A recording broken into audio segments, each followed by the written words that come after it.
ሰላም ጤና ይስጥልን ወደ ጃኖ ቅማንት ሚዲያ ተከታታዮቻችን እንደምንሰነበታችሁ። ይህ የጃኖ ቅማንት ሚዲያ ታሪክና ህብረተሰብ የተሰኘው ዝግጅታችን ነው። በዛሬው ታሪክና ህብረተሰብ ዝግጅታችን ጎንደር ላይ የጠፋው ትውልድ የሚል ርዕስ ይዘንላችሁ ቀርበናል። አብራችሁን ቆዩ። የቅማንቶች አውራ የጎንደር ባላባት የቅማንቶች አውራ ዘላለሙ በዛሬው ዝግጅታችን አራት ጉዳዮች ላይ እናተኩራለን። የመጀመሪያው እንደ መግቢያ የጎንደር አመሰራረት ወይንም ጎንደርን እነማን መሰረቷት፣ እንዴት ተመሰረተ የሚለው ይሆናል። ከዛ ቀጥሎ ደግሞ ለጎንደር ቅማንታዊነት ምን ምስክሮች አሉ፣ ማሳያ ሊሆኑ የሚችሉ ነገሮች ምንድናቸው የሚለው ላይ እናተኩራለን። ሶስተኛ ደረጃ የጎንደርን ቅማንትነት ወይንም ቅማንታዊነት ለማደናቆር የሚጠቀሙት ትርክት ወይንም የሚጠቅሙ ትርክት ተግባር ላይ የሚሉት ትርክቶች ምን ምን ናቸው የሚሉትን እናነሳና በመጨረሻ ትውልዱ ምን ማድረግ አለበት፣ በተለይ ደግሞ ከእውነተኛ ታሪክ ላይ የተመሰረተ ለውጥና እድገት ለማምጣት ትውልዱ ምን ያደርግ ይሻላል የሚለውን እናያለን ማለት ነው። አብራችሁን ቆዩ። ጎንደር ከተማ አመሰራረት በአጠቃላይ ጎንደር ብቻ ሳይሆን አጠቃላይ ጎንደር እንዴት ተመሰረተ፣ ጎንደር የሚባለው ሐሳብ መቼ ነው የመጣው፣ እንዴት መጣ፣ አመሰራረቱ ባጭሩ ምን ይመስላል የሚለውን ጉዳይ እንወያያለን። አብራችን ቆዩ። ለጎንደር መመስረት እንግዲህ ዋናው ምክንያት የ16ኛውና የ17ኛው መቶ ክፍለ ዘመን የታሪካዊ ለውጦች ወይንም የፖፑሌሽን ዳይናሚዝም ነው። እንዲሁ ጦርነቶች ምናምን ነበሩ። እንግዲህ በ1500ዎቹ በኋላ በክርስቲያኑ መንግስትና በምስራቅ በኩል በነበሩ የሙስሊም ሱልጣናቶች መካከል ፍትጊያው እየጨመረ ከድሮው በተለየ የፓወር ባላንስ ተፈጥሮ ፓወሩ እንዲያውም ከክርስቲያን ሃይላንዱ ንጉስ ይልቅ ወደ ምስራቁ የሙስሊም ሱልጣናቶች እያመዘነ የመጣበት ሁኔታ ነበረ። ከዛ በፊት የክርስቲያን ነገስታቱ የበላይነትን ተቆጣጥረው ሲፈልጉ እያስገዙ፣ ሲፈልጉ እያስገበሩ፣ ሲፈልጉ ደግሞ እየደመሰሱ እንደዛ አይነት ነገር የነበረው። አሁን ግን የፓወር ባላንስ መጣ። ያ የሆነበት ምክንያት ደግሞ ሁላችንም እንደምናውቀው በዛ በኩል የግብጾች እና የቱርኮች ጣልቃ ገብነት ነበረ። በምስራቅ በኩል የነበሩ የሙስሊም ሱልጣናቶች የተሻለ የጦር የበላይነት እንዲያገኙ አድርጓል። በወታደራዊም ቴክኒክ ጉዳይ ከዛ በላይ ደግሞ አዳዲስ መሳሪያዎቹ ነበሩ። በዛ ዘመን የገቡ የሆነ ቦታ ላይ ተቀምጠ ተኩስ አፈንድተ በባሩድና በጥይት ምናምን ተኩሰ የምትገልበት ጠበንጃ የሚባለው ነገር የመጣው ያን ጊዜ ነበረ። ለመጀመሪያ ጊዜ በእጃቸው የገባው ኢትዮጵያ ውስጥ በእነሱ በኩል ነው። በዚህ በክርስቲያኑ ግን ያው ቀስት ምናምን የመሳሰሉት ነገሮች ናቸው የነበሩት ማለት ነው። በዚህ ምክንያት የምስራቁ የሙስሊም ሱልጣኖች የሚያዙት በተለይ ደግሞ አህመድ ኢብራሂም አልጋዚ በሱ የተመራው ግራኝ መሐመድ የሚባለው ማለት ነው። በሱ የተመራው የበላይነትን ወስዶ 15 ዓመት ሙሉ ጦርነት ነበረ፣ የእርስ በርስ ጦርነት ማለት ነው። አብዛኛውን ጊዜ በሙስሊሙ የበላይነት በሙስሊሙ ፓወር የበላይነት የተመራ ነው። ይሄ ነገር የሸዋ ላይ የነበረው ማዕከል እንትን አደረገው ማለት ነው። አስቸጋሪ ሁኔታ ላይ ጣለው። እዛ መቀጠል ከባድ ሆነ። ኢቭን በኋላ ከ15 ዓመት በኋላ በተደረገው ያው የመልሶ ማጥቃት እና የፖርቹጊዞች መጥተው ማገዝ ለክርስቲያኖ መንግስት የበላይነት ተመልሶ እንዲቀዳጅ አድርገውታል ማለት ነው። ይሄም ሆኖ ግን ሸዋ ላይ መቀመጥ አልቻለም። ከነ አጼ ገላውዲዮስ ተመልሶ እዛው በምስራቅ በኩል ሲዋጋ እርሱም ተገደለ። ከዛ በኋላ እንግዲህ እና አጼ ሰርጠ ድንግል ወደ ስልጣን መጡ እና አጼ ሰርጠ ድንግል ወደ ስልጣን የመጣበት ዘመን በ13 ዓመቱ ነው ምናምን ነው። በጣም አስቸጋሪ ነበረ ለሱ። በርካታ ሜይ ቢ ወደ 10 ዓመት ወይም 8 ዓመት ወይ 10 ዓመት የሚሆነው በስልጣን ሽኩቻ ተጠምዶ ነበረ። የክርስቲያን ሃይላንድ እርስ በርስ ማለት ነው። እኔ ነኝ የሚል እና መልማል ምናምን የሚባል በቤተሰብ ተከፋፍለው በአምቻ በጋብቻ ችግር ላይ ወድቀው ስለነበረ የቀደመውን ነገር ሪጌይን ማድረግና ማስተካከል አልተቻለም ማለት ነው። ይሄ ነገር ምን ክፍተት ፈጥሯል? ከዛ በፊትም በነበረው የ15 ዓመት ጦርነቱ፣ ከዛ ቀጥሎ የመጣው ይሄ የውስጥ ሽኩቻ የመሳሰሉት ነገሮች በደቡብ ምስራቅ ከባቢ የነበሩ የኦሮሞ ማህበረሰብ እዛ ተነስተው እየሰፉ እስከ ሰሜኑ ጫፍ የመምጣት እድል እንዲያገኙ ሆኗል ማለት ነው። እንግዲህ የኦሮሞ ሙቭመንት መጣ ማለት ነው። የኦሮሞ መስፋፋት ከደቡብ ኢትዮጵያ አካባቢ ተነስቶ በተለይ ደግሞ ባሌ አካባቢ ተነስቶ እየሰፋ መጣ ወደ መሀል እና በጣም ቻሌንጂንግ የሆነ ሁኔታ ተፈጠረበት ለክርስቲያኖ ሃይላንድ ንጉስ የሚባለው ማለት ነው። ይህ እንግዲህ መልሶ ሪጌይን ማድረጉ በጣም አስቸጋሪ ነው። ሸዋ ላይ ተቀምጠ ያንን ማስቀጠል አስቸጋሪ ነው። ምክንያቱም ከዛ በፊት በስልጣናቸው ስር የነበሩት በርካታ ግዛቶች ተወሰዱ። በዛ ዘመን የቀሩት ስልጣን እንትኖች ኪንግደምስ ምን ነበሩት? ኢትዮጵያ እንግዲህ ኪንግደምስ ነበሩ፣ ብዙ ኪንግደምስ እና ፕሮቪንሶች ነበሩ፣ ኢንዲፔንደንት ፕሮቪንስ። ኪንግደሞቹ የቀሩት ብዙ ነበሩ። ከብዙዎቹ ትግራይ ወይም ትግሬ ኪንግደም ኦፍ ትግሬ ኪንግደም ኦፍ አማራ ኪንግደም ኦፍ ደምቢያ ኪንግደም ኦፍ ጎጃም ኪንግደም ኦፍ ናሪያ የሚባሉት ብቻ ነው የቀሩት። ሸዋ ፓርት ኦፍ ሸዋ ነው፣ የተወሰኑ ፓርት ብቻ ቀረ ማለት ነው። ሌሎቹ በሙሉ ተወሰዱባቸው በተለያየ እንትን። ይሄ አሁን የነገርኳቸው የኦሮሞ መስፋፋትም ሌሎችም በዛ የነበረው በጦርነቱ ምክንያትም የተወሰዱ እነዛ ተወሰዱ ማለት ነው። ከእጃቸው ወጡ ናቸው። ጥቂት እንትን ነው የቀረው። አሁን ሸዋ በከፊል ነው ስንል ሸዋ ምን ሆነ ማለት ነው? እንትን እያለ መጣ፣ እየተለቀቀ ማለት ነው። በክርስቲያን ንጉሶች መያዙ ቀረ ማለት ነው። ስለዚህ የግዴታ ወደ ጎንደር ሽፍት ማድረግ ነበረባቸው። ይሄ ነው መሰረታዊ የጎንደር ዋና ከተማነት ጎንደር እንዲመጣና ጎንደር የሚለው ስልጣኔ ጎንደሪያን ፔሪድ የሚባለው እንዲመጣ ያደረገው እሱ ነው። እንግዲህ የጀመሩት እነ አጼ ሰርጸ ድንግል ናቸው ብዬ አስባለሁ። ያው አጼ ፋሲል ነው የሚሉት ብዙ ጊዜ። ለምን የጎንደሪያን ፔሪድ የሚባለው ከ1624 ዓመተ ምህረት በኋላ ባለው ስለሆነ ነው። ነገር ግን እርሾ የተጣለው በ1561 ነው። ሌሎቹ በ1571 ነው ይላሉ። ከ10 ዓመት በኋላ ነው ይላሉ። ጉዛራ የሚባል ቤተመንግስት የተሰራበት ጊዜ ነው። ይሄ ነው መሰረቱ የተጣለው ማለት ነው። ጎንደር ላይ ማዕከል ሆነ ማለት ነው። ናው ጎንደር ሴንተር ኦፍ ኪንግ ሴንተር ኦፍ ኢምፔሪያል ፓወር ይሄ ነው። ከዚህ እየተነሱ ወደ ደቡብ፣ ከዚህ እየተነሱ የትኛውም ቦታ እየሄዱ ይዋጉ ነበር። እስከ ምጽዋ እስከ እንትኑ እየሄዱ ይዋጉ ነበር ነገስታት፣ እንዳቅማቸው እንደ ጉልበታቸው ማለት ነው። ይሄ በሂደት ምን እየሆነ መጣ? ጎንደር ቋሚ ቦታ የመፈለግ አይነት ነገር ነው የመጣው። በመካከል የተወሰኑ ሁለት ሰዎች ወደ ስልጣን መጥተው ነበር። ህጻናት ናቸው፣ ብዙም አልቆዩም እየተገደሉ ምንም። ያው ስልጣን ሽኩቻ ስላለ መጨረሻ አጼ ሲሲኒዮስ ስልጣን ይዟል ማለት ነው። አጼ ሲሲኒዮስ ስልጣን ይዞ እሱም ረጅም ዘመን ነው የቆየው። እንደ አጼ ጸርጸ ድንግል ከ30 በላይ ነው። በዛ ሂደት ግን የካቶሊክና ይሄ ኦርቶዶክስ በሚል ክፍፍል ውስጥ ገብተው ስለነበሩ ሌላ ችግር ውስጥ ነበረ። አጼ ሲሲኒዮስ መቀመጫውን ከደንቀዝ ወደ ጎርጎራ ወሰደ ማለት ነው። ከጎርጎራ ወደ ጎመንጌ ሄዶ ቆየ። ጎመንጌም ብዙ እንትን አላለውም፣ ወደ አዘዞ መጥቷል። እንግዲህ የመጨረሻ አጼ ሲሲኒዮስ ቤተመንግስት አዘዞ ነው። ከዛ በኋላ እሱ አርፏል። መጨረሻ ላይ ልጁ አጼ ፋሲለደስ ነው ጎንደር የሚለው ቦታ ቤተመንግስት የሰራበት ማለት ነው። የማኸል ግንብ የሚባለው ግንብ የገነባው እርሱ ነው። ከአካባቢው ቅማንቶች ጋር ተነጋግረው ማለት ነው። አካባቢው ማለት ዛሬ ጎንደር የሚባለው በደቡብ ጎንደርም በሉት ሰሜን ጎንደር ምናምን ሁሉንም ጎንደር በሉት። እንደገና ደግሞ በጎጃም በኩል የነበሩት በሙሉ ከምስራቅ ጎጃም እስከ ምዕራብ ጎጃም አሁን ሰሜን ጎጃም ምናምን የሚባለውን አካተው ማለት ነው። እነዚህን አስተባብረው ነው ስራ የሰሩት፣ ትልቅ ስራ የሰሩት ማለት ነው። ቤተመንግስቱም ሲሰራ በዛ ጊዜ ነው የተሰራው። ስለዚህ ሁለት ነገሮች አሁን ጎንደር እንዲመሰረት ምክንያት ሆነዋል ማለት ነው። አንደኛው የአህመድ ኢብን ኢብራሂም አልጋዚ ወይንም አህመድ ግራኝ እና የልብነ ድንግል ጦርነት ነው። ይሄ ነው አንደኛው መሰረታዊ ምክንያት። ሁለተኛው የኦሮሞዎቹ መስፋፋት ነበር ሌላ ምክንያት የሆነ ማለት ነው። በዚህ ምክንያት ጎንደር ማዕከል እንዲሆን አድርጎታል። የቅማንቶች አውራ የጎንደር ባላባት የቅማንቶች አውራ ከዘላለሙ ካንቺ ጋራ ለጎንደር በመስረት ምቹ ሁኔታ የፈጠሩት ምንድን ናቸው የሚለውን ነገር ብናነሳ ጥሩ ነው። አሁን የጎንደሪያን ፔሪየድ የሚባለው በተለይ ደግሞ ጎንደር እንደ ማዕከል እንዲሆን ምቹ ሁኔታ የፈጠረው ምንድን ነው የሚለው ነው። አንደኛው የአጼ ፋሲለደስ ቅማንታዊነትን ማስቀጠሉ ነው። አጼ ፋሲለደስ በቅማንታዊ ስነ ልቦና ነው የቀጠለው። በአዲስ በመጣው ስነ ልቦና ሳይሆን በቅማንታዊ ስነ ልቦና ነው። እንዲህ ስንል ምንድን ነው? አንደኛ ስነ ልቦናው ቅማንት ነው ማለት በጥንታዊ ውሳቤ አገሪቱን መምራት ነው የፈለገው። በቀደመው ጥበብ መምራት ነው የፈለገው። በዚህ ክርስትና በሚል ሂደት ካቶሊክ፣ ኦርቶዶክስ ምናምን እያለ መፋጀት ምናምን ሀገር ሲያፈርስ ስላየ እርሱን መቀጠል አልፈለገም። የአባቶችን ሃይማኖት ነው የምከተል ብሎ ህገ ልቦና ነው የተከተለው ማለት ነው። ለዛም የምድር ቤቱ ስቲል እስካሁን የቅማንቶች መጸለያ እንደሆነ ይታወቃል፣ ይታመናል። ከታች ያለው በምድር ቤቱ ማለት ነው የፋሲል ግንብ ወይንም ማኸል ግንብ ከስሩ መታሰቢያነቱ እሱ ነው።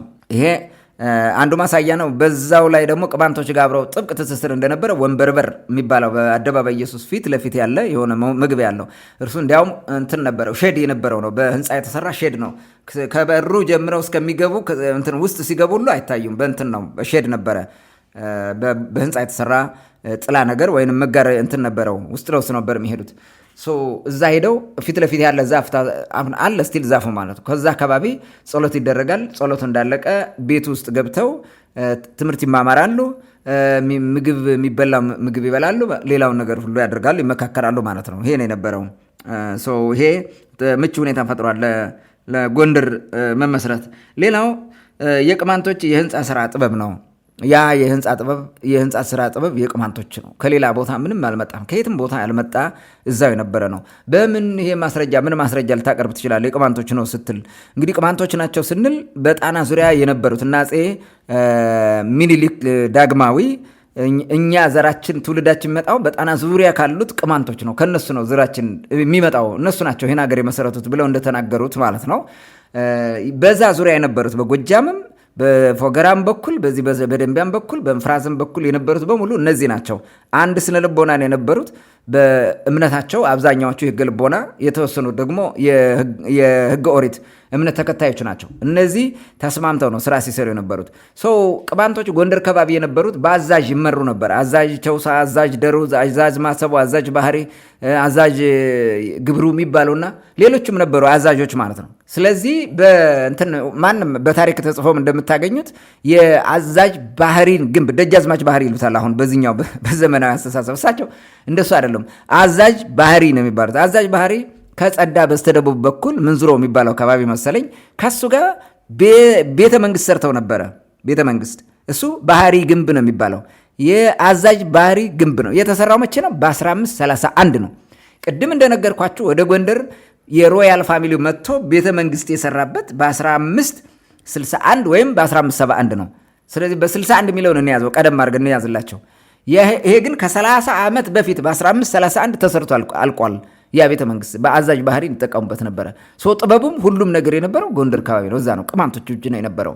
ለዛ ነው ይሄ መልካም እንትን ፈጥሮላቸዋል። የተለያዩ አይታቸዋል። ድልድዮቹ እንዴት እንደተሰሩ የተለያየ ነገር እንዴት እንደሰሩ ታውቃላችሁ። ስለዚህ ይህንን በደንብ አድርገን ማሰብ እንችላለን ማለት ነው። ይህም ሌላው ምክንያት ነው። ሌላው በወቅቱ ቦታ ስትራቴጂክ ነው። ጎንደር በጣም ስትራቴጂክ ነው። ኢቭን ዛሬም ቢሆን ጎንደር ስትራቴጂክ ቦታ ነው። ከሱዳን ጋር የወጪ ንግድ በዛ በሱዳን በኩል ለመሄድ ወደ ኤርትራ ራሱ በእንትን ውስጥ አድርጋችሁ በዚህ በታች አርማጭሆ ወይም በወልቃይት አድርገህ ወደ ኤርትራ ትሄዳለህ። ብትፈልግ በትግራይ አድርገህ ቀጥታ ወደ ምጽዋ ትሄድበታለህ። ወደ እንትንም ለመሄድ በጣም ስትራቴጂ ቦታ ነው። ከዚህ ተነሰ ጅቡቲ ለመሄድ ራሱ ከጎንደር ወደ ምስራቅ በኩል ለመሄድ አዋጭ እንትን የነበረው ስትራቴጂክ ቦታ ነው ለነበረው የወቅቱ የንግድ፣ የፖለቲካ፣ ማህበራዊ የመሳሰሉት ግንኙነቶች በጣም ስትራቴጂ ቦታ ነበረ ጎንደር ማለት ነው። ሌላው ስትራቴጂ ቦታ ብቻ መሆኑ ሳይሆን አስተማማኝ ነው ከእንትኑ ማለት ነው። ከሚመጣበት በዚህ በምስራቅና በደቡብ በኩል የመጣው ግፊትና ጫና በተለይ ደግሞ ኦሮሞ ሙቭመንት ትልቅ ጫና ይፈጥርበት ስለነበረ እንደ ምሽጉ ነው የሚያገለግለው። ዋና ቦታው ነው ይሄ ቦታ ማለት ነው። የመጨረሻው ምሽጉ ነበረ ለሰለሞን ስርወ መንግስት ያልተነካ ድንግል ቦታ፣ ፖለቲካሊ ድንግል የሆነ ቦታ በጥንት በራሳቸው ህዝቦች የዛ የነበሩ ህዝቦች ራሳቸውን በራሳቸው እያስተዳደሩ የኖሩበት ቅድም እንዳልኳቸው አዛዥ ምን እንዳለው ማለት ነው። አሁን ያን ሁሉ አደራጅተው የመስራት እንትን ነበረ እንደዚህ አይነት እንትኖቹ ማለት ነው። ይሄን የመቋቋም ማለት ነው። ያ ነው ሌላው ስትራቴጂክ እንትኑ ምክንያቱ ማለት ነው። ሌላው ደግሞ ብዙ ጸሐፊዎች እንዳሉ ደንቢያ ግራነሪ ኦፍ ኢምፓየር ብለውታል። የኢምፓየሩ ወይም የግዛቱ አጠቃላይ አቢሲኒያ የሚባለው ግዛት ፈረንጆች እንደሚሉት ነው የኢትዮጵያ ግዛት። የዚህ ግዛት ዋና እንትኑ የእህል ጎተራው ደንቢያ ነው ይላሉ። ለእህል በጣም አምራች ነው። በተለይ ደንቢያ ስንል እንግዲህ ጭልጋን፣ ለአርማጭሆን፣ የተወሰነ ወገራን እና ሌሎቹን አካባቢዎች እስከ ቋራ ድረስ የሚደርስ ነው። የደንቢያ ለፋ፣ ጣቁሳ ምናምን የሚባሉት በዚህ በኩል ደግሞ እስከ አርባያ እስከ ፍራንዝ የሚዘሩ እነዚህ ናቸው። በዚህ በእህል በአምራችነቱ በጣም ይታወቃል። በተለይ ጭልጋና ለአርማጭሆ የሚባለው እህል አምራች ነው በጣም ለሮያል ፋሚሊው ምግብ እንደፈለገ የሚያገኝበት ቦታ ነው። ወታደሮችንም ለመቀለብ የሚያመች ቦታ ነው። ስለዚህ ያ ስትራቴጂክ ቦታ መሆኑ በራሱ ከዚህ ከኢኮኖሚ ጠቀሜታው አንጻርም ሌላው እንትን ነው ማለት ነው፣ ምክንያት ነው ማለት ነው። ኦኬ ጎንደር ሲመሰረት ማዕከልነቱን ለንጉሠ ነገሥቱ ነበረ። ንጉሠ ነገሥት ማዕከል ያደረገ ማለት ነው። መጥቶ ተቀመጠበት። ከዚህ በኋላ ምን ማለት ነው? ሌሎቹ ግዛቶች በሙሉ በጎንደር ስር ናቸው ማለት ነው።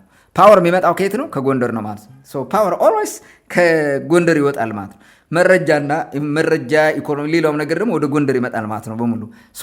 ዋና ማዕከሉ ጎንደር ነው የሆነው የንጉሠ ነገሥቱ ማዕከል ነው ማለት ነው። የሁሉም ኪንግደም ሴንተር ነው። ይሄ ትልቅ እንትን ነው፣ ማዕከልነት ነው ሁሉንም ኪንግደምስ የሚባለው። በዛ ጊዜ አይ ቲንክ እስከ 40 የሚደርሱ 35 የሚደርሱ በየጊዜው እየቀነሱ ይመጣሉ። እነዛ ሁሉ ኪንግደምስ አንደር ኮንትሮል ኦፍ ጎንደር ነበሩ።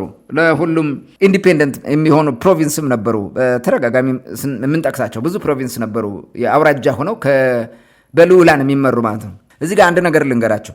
ኢምፓየር ማለት በንጉሠ ነገሥት ወይም በአፄ የሚመራ ማለት ነው። ንጉሠ ነገሥት ማለት ደግሞ ብዙ ንጉሶችን በስሩ አድርጎ የሚያስተዳድር ማለት ነው።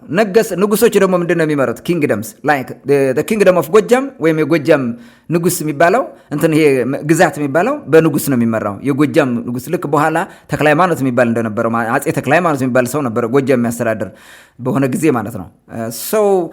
በዚህ ዘመን ጎጃም አንድ ግዛት ነው፣ የሚገዛው በንጉስ ነው።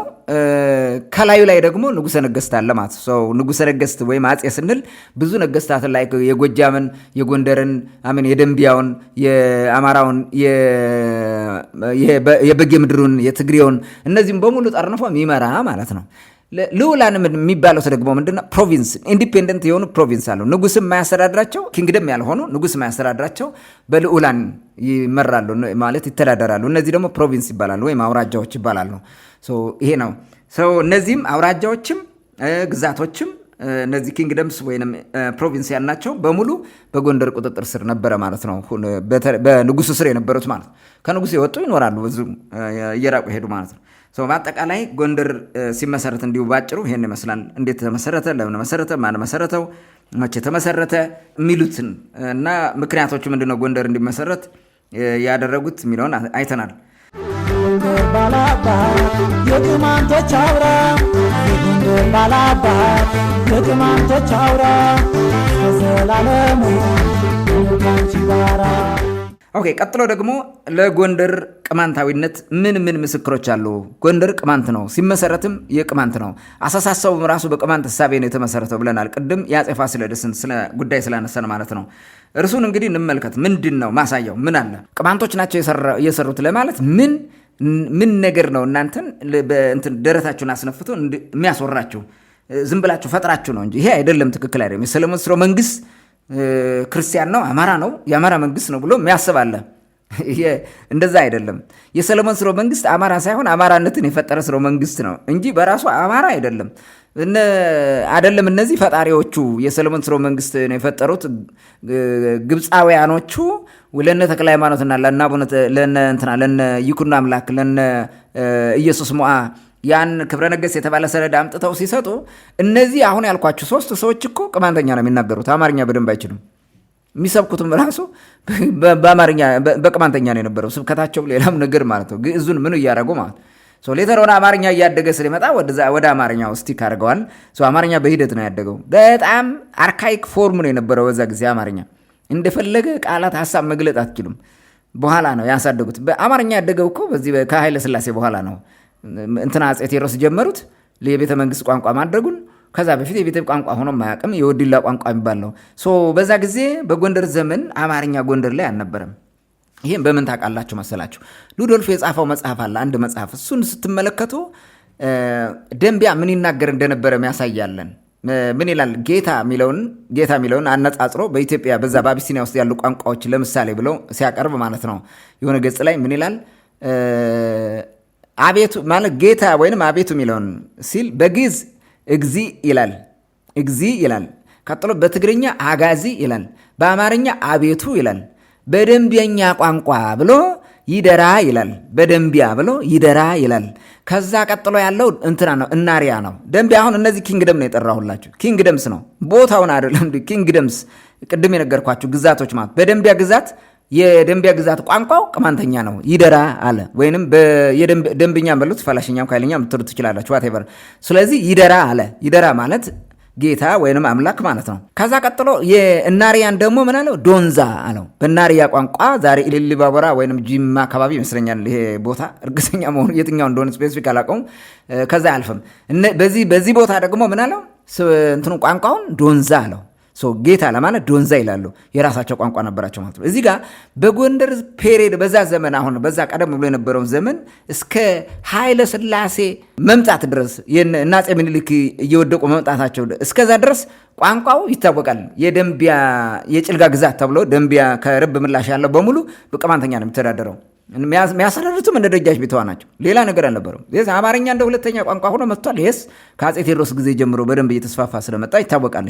ከዛ ውጭ ግን ቀደም ብሎ ጀምሮ ደንቢያ የሚናገረው ደንብኛ ነው። ለዛ ነው ደንቢያን ባህር ምንድን ነው ባህር ደንቢያ ነው የሚሉት እንጂ ባህር ደንቢያም አይደለም። ባህር ደንቢያ፣ ባህር ነጋሽ፣ ባህር ንጉስ፣ ባህር ሰና እንዲህ ነው ስያሜዎቹ።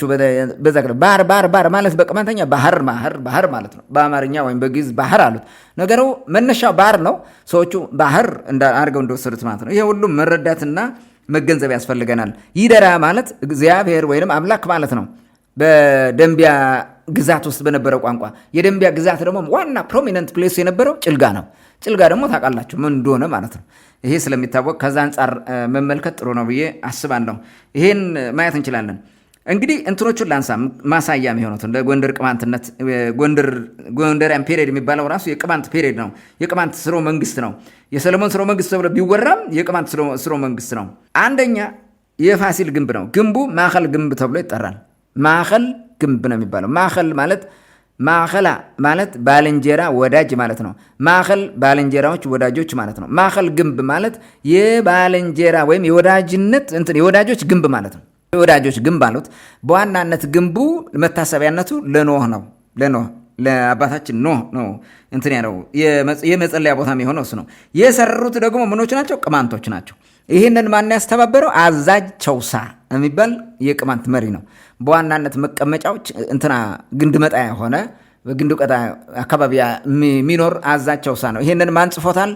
ጄምስ ቁሪን የሚባል በ1903 ይመስለኛል፣ እርግጠኛ አይደለሁም፣ ይመስለኛል በዛ አካባቢ ያሳተመው አንድ አለ ካስት ኤንድ ክላስ ፎርሜሽን ብሎ በኢትዮጵያ ይሁዲዎችና እሱ ነው የይሁዲ የሚላቸው የኢትዮጵያን ፈላሻዎችና በቅማንቶች ማለት ነው። በእነዚህ መካከል ካስት ኤንድ ክላስ ፎርሜሽን እንዴት መጣ ከ13ኛው መቶ ክፍለ ዘመን ጀምሮ የሰሎሞን ስርወ መንግስት ከተጀመረበት ጊዜ ጀምሮ የሚለውን በአብራራበት የፋሲል ግንብ ዲቴይል ጽፏል። እንደውም ሌላ ተጨማሪ ነገር ሁሉ ጽፎበታል። እሱም ማንበብ ትችላላችሁ። ትልቅ አርቲክል ነው፣ የሪሰርች ሪፖርት ማለት ነው። ይህን ማየት ትችላላችሁ። የሰሩትም ያሰሩትም ቅማንቶች ናቸው። ከየት የነበሩ ቅማንት? ከጎጃም እና ከጎንደር የነበሩ ቅማንቶች ተሰባስበው እንዲሰሩት ጥበብ በሙሉ የሚያውቁት ተሰባስበው ማለት ነው። ስለዚህ ነው የድልድዮቹ ከጎንደርና ከጎጃም አያልፉም። ድልድዮቹ እንደዚህ አይነት ህንፃዎች የምታገኙት ጎጃምና ጎንደር ብቻ ነው። ጎጃምም ቅማንቶች ናቸው የሰሩት፣ ያንን ቅማንቶች ናቸው። ጎንደርም ቅማንቶች ናቸው። ድልድይም ወንዝ አባይ ላይ የተሰሩ 2 ነው ምናምን የሚሆኑ ከሁለት ወይም 2 ከዛ በላይ ሊሆን ድልድዮች ተሰርተዋል። ጎንደርም የተለያዩ ቦታዎች ብዙ እንትኖች ወንዞች ላይ ተሰርተዋል።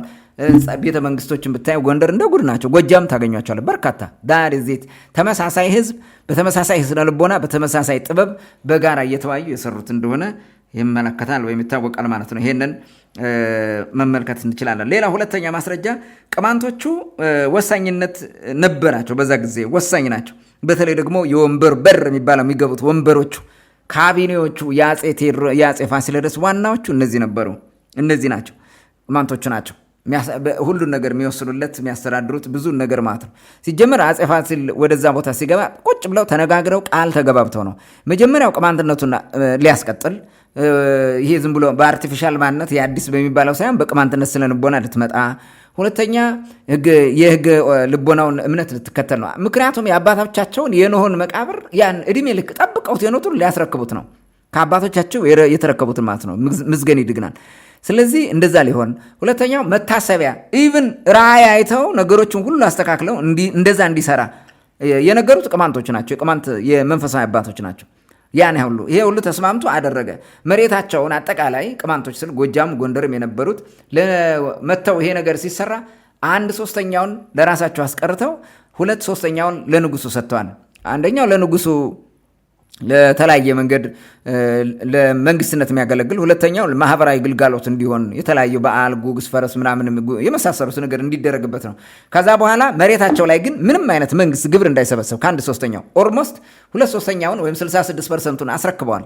ስለዚህ መንግስት እንትን እንዳያደርግ በየገጠሩ እየሄደ እንትን ወታደር እንዳይመራ እዛ እንዳያደርግ ከ12 ሰዓት ውጭ ማለት ከቀኑ 12 ሰዓት ውጭ እንዳያደር ራሱ እነዚህ ሁሉ ተነጋግረዋል። ምክንያቱም ወታደር ከተለያየ ቦታ ስለሚሰበሰብ ወጋቸውን፣ ባህላቸውን፣ ቋንቋቸውን እንዳይበርዝና ቅማንትነታቸውን እንዳያጠፋ ይሄንን ሰርተዋል። ከከተማ እንዳይወጣ አብዛኛው ጊዜ ማለት ነው። ይህን ሁሉ አድርገው ተስማምተው ነው በዚህ መንገድ ነው የሄዱት።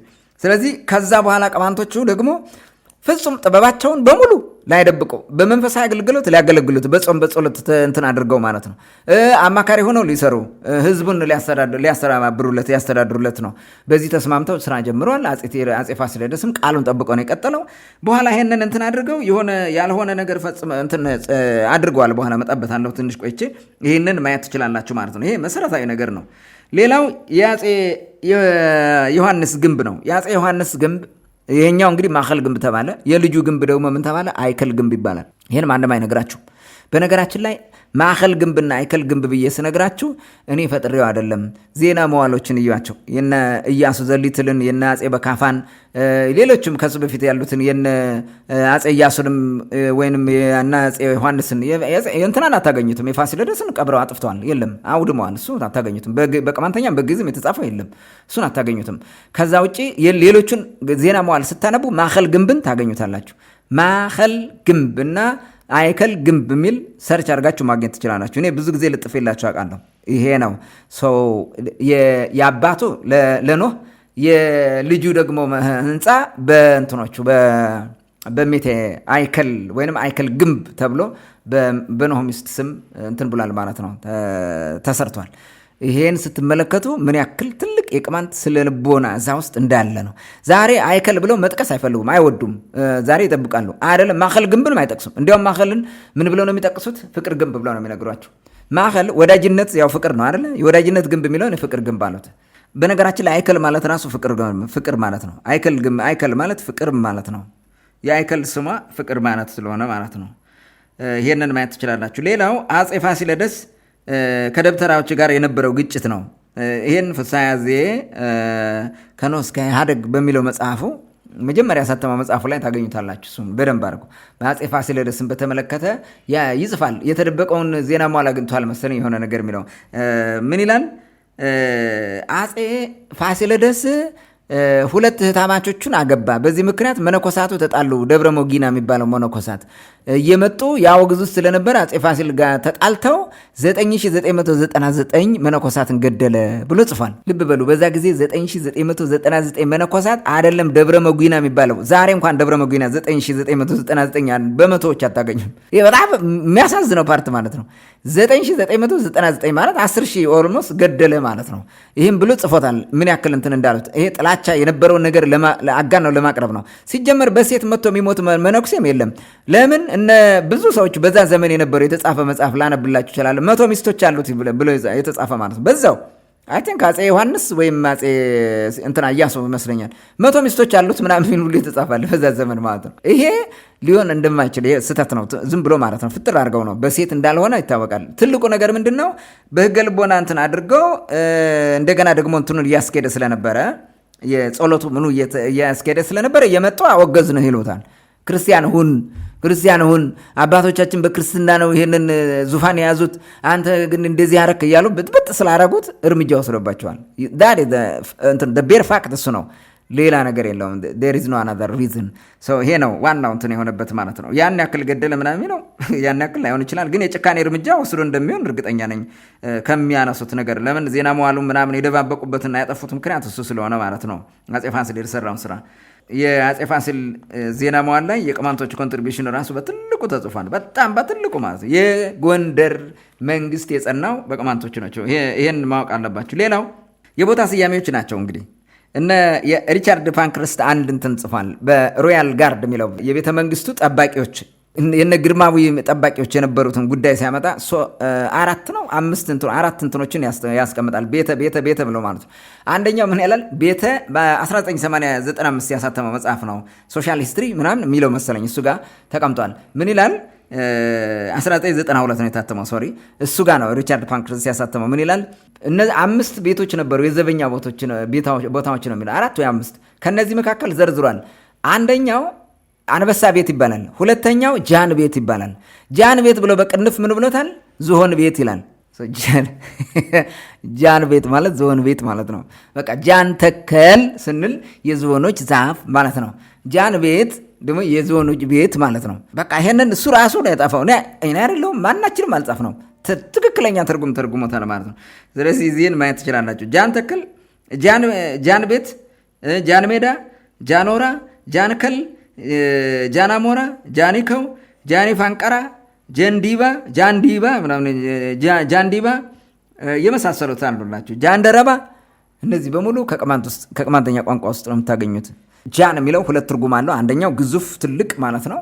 ሌላው ደግሞ ዝሆን፣ የዝሆኖች ፕሉራል ፎርሙ ቅድም ማኸላ ብለን ማኸል እንደምንለው እንዳልነው የቅድሙ የእንትኑን ባልንጀራ የሚለው ማለት ነው። ይሄ ደግሞ ጃና ብለን ጃን እንለዋለን። ላይ ካሁን ጃኒ ከው ስናደርግ ከው ሀገር ነው መንደር ማለት ነው። ሰው ጃኒ ከው ማለት የዝሆን ሀገር ማለት ነው። ጃኒ ፈንቀራ የዝሆን ጩኸት ማለት ነው። ሌሎችም አሉ። ጃኖራ የዝሆን ግልገል የዝሆን ልጅ እንደማለት ነው። እንደዚህ አይነት ነገሮች ናቸው።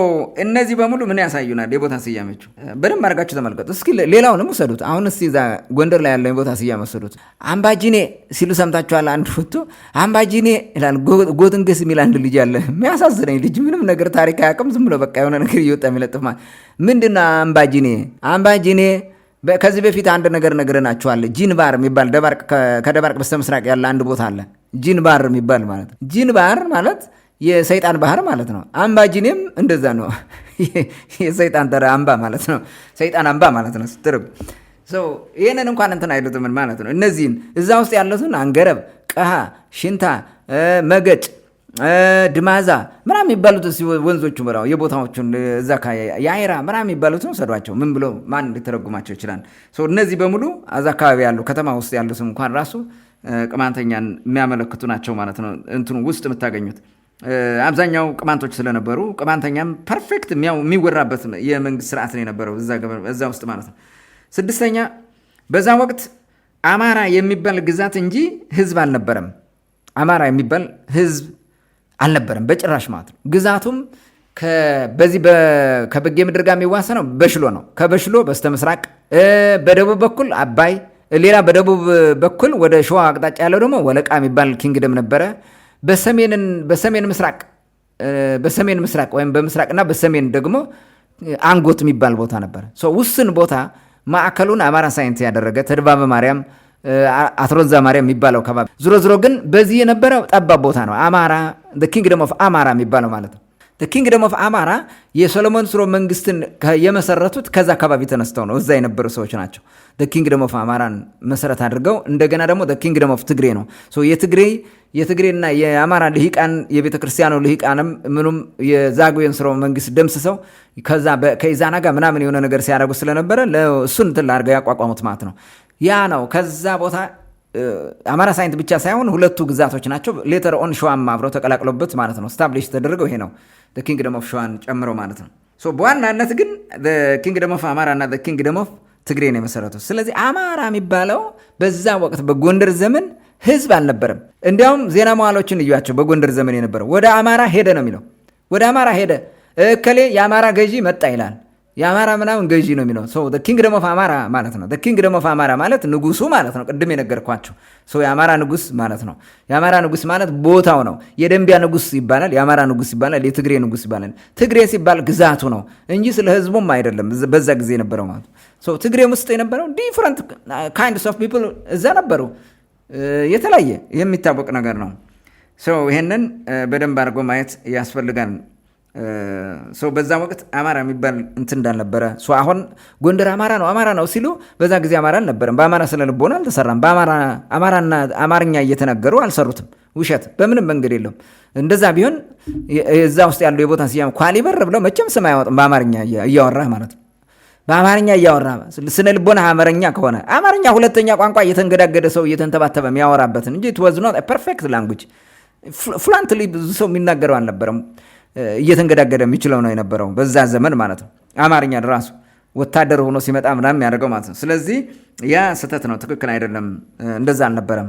የአማርኛ እንትን የለውም። ኳሊበር ምናምን በር የሚባለው ብዙዎቹ እዛ ውስጥ አሉ። እነሱ እንዴት አድርገው ይተረጉማቸዋል? ወንበር እንዴት አድርገው ይተረጉሙታል? ወንበር መቼም የመቀመጫው ነው ብለው ካሰቡ፣ በነገራችን ላይ ወንበር እና ወንበር ይለያል። ወምንበር ከሆነ ማዕረግ ነው፣ የህግ ልቦና የበላይ ጠባቂ ማለት ነው። ወንበር ከሆነ መቀመጫው ነው። ወንበር አይደለም፣ ወንበር በር ነው። ወንበር በር ደግሞ የነዛ እንትን መግቢያ ነው። ይሄ ሁሉ ከየት ያመጡታል? ሌሎችም ብዙ እንትኖችን ማየት ትችላላችሁ። ሌላ ማስረጃ ምንድነው? ቅማንትነቱን ለማሳየት ፋሲል ግንብንና ጎንደርን አጠቃላይ እዛ ያለውን የአጼ ሲሲኒዮስ ዜና መዋዕል ገጽ ኢዮአስ የአጼ ኢዮአስ ዜና መዋዕል ገጽ 144 እስከ 145 ላይ ያለውን ማየት ትችላላችሁ። ምን ይላል?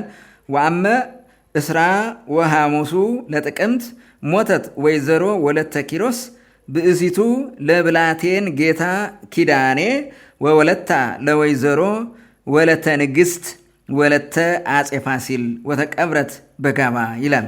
ይሄ ነው የሚለው። እንግዲህ ይሄ ምንድነው? በጥቅምት 25 ወይዘሮ ወለተ ኪሮስ የተባለች የጌታ የብላቴን ጌታ ኪዳኔ ሚስት ሞተች። እችም የወይዘሮ ወለተ ንግስት የምትባል ሴትዬ የወይዘሮ ወለተ ንግስት የአጼ ፋሲል ልጅ የወይዘሮ ወለተ ንግስት ልጅ ናት ይላል። ወተቀብረት በጋባ ይላል። በጋባ ተቀበረች ይላል። ምንድነው በጋባ በዛ ጊዜ ምንም አይነት ቤተክርስቲያን የለም፣ ምን የለም። ይሄ መጥቶ በዚህ ጊዜ በኢዮአስ ዘመን እንኳን በመጨረሻው ዘመን እንኳን ዘመነ መሳፍንት ሊገባ በነበረው ዘመን ጋባ አልነበረም።